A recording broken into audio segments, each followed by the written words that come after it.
atitudes pontuais não vai resolver o problema.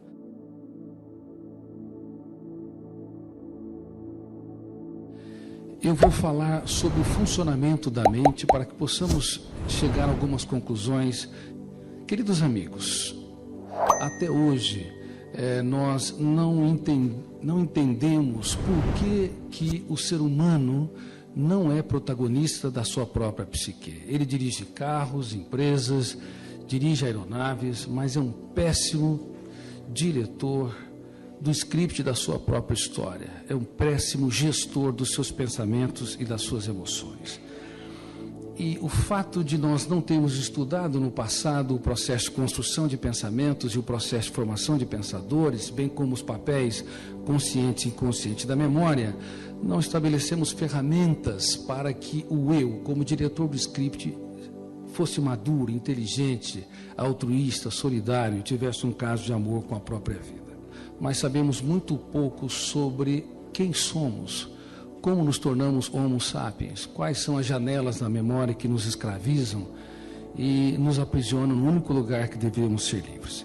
Em primeiro lugar, elementos básicos da nossa psique, tão básicos como andar, como se nutrir, não foram analisados.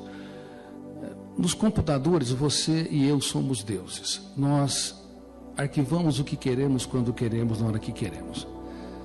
É uma questão fundamental. Na verdade, o registro na memória não depende do eu, da vontade consciente. Depende de um fenômeno que eu chamo de RAM, registro automático da memória. O registro é automático. Se você detesta alguém e quer varrê-lo da sua história, tenha certeza, ele vai dormir com você e estragar o seu sono. Porque o registro é automático. Parece tão simples, mas isso nós excluímos, banimos, rejeitamos, negamos, e esses mecanismos reforçam pensamentos perturbadores que queremos eliminar, pessoas que nos ferem, queremos nos distanciar, frustrações que queremos deletar e assim por diante. Portanto, se você quer viver dias felizes, se os nossos funcionários nas empresas querem viver dias felizes e saudáveis, se as nossas crianças e adolescentes querem desenvolver uma mente livre, tem de entender essa limitação. O registro não depende do eu.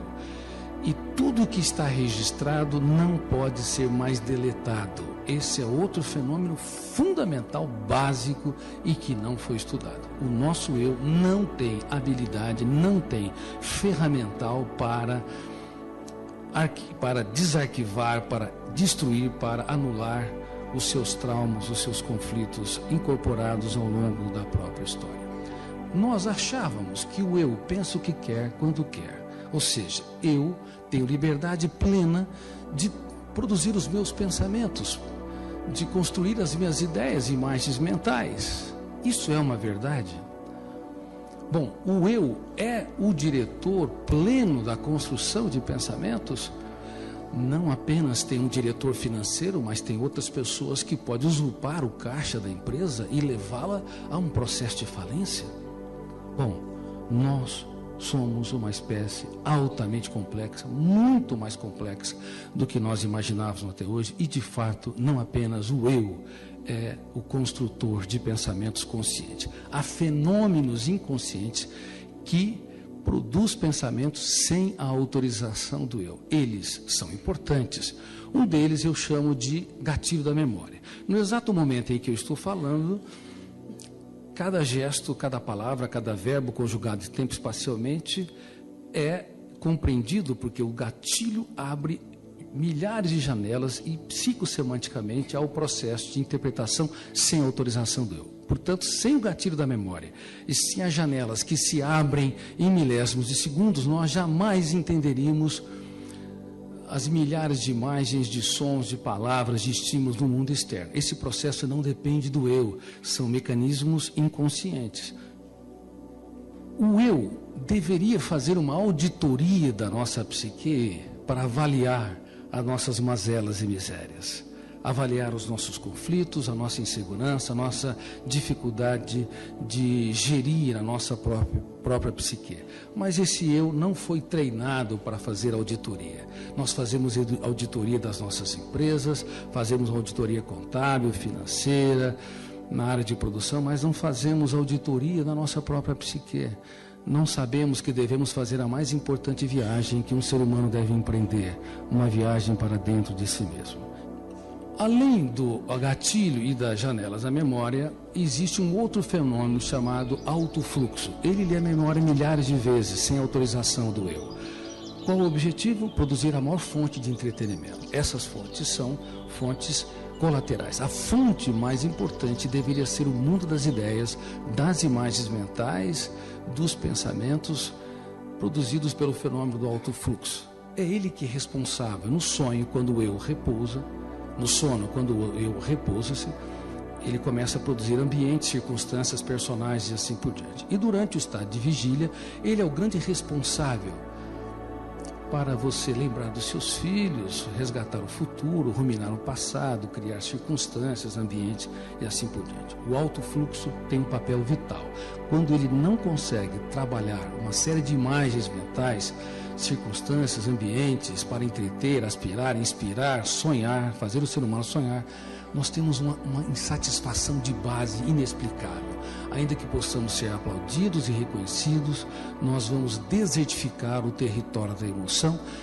E eu quero dizer isso, que os níveis de insatisfação são tão contraídos na atualidade que a nossa espécie não está trabalhando os fenômenos mais importantes que nos torna exatamente sapiens, que nos torna seres humanos pensantes.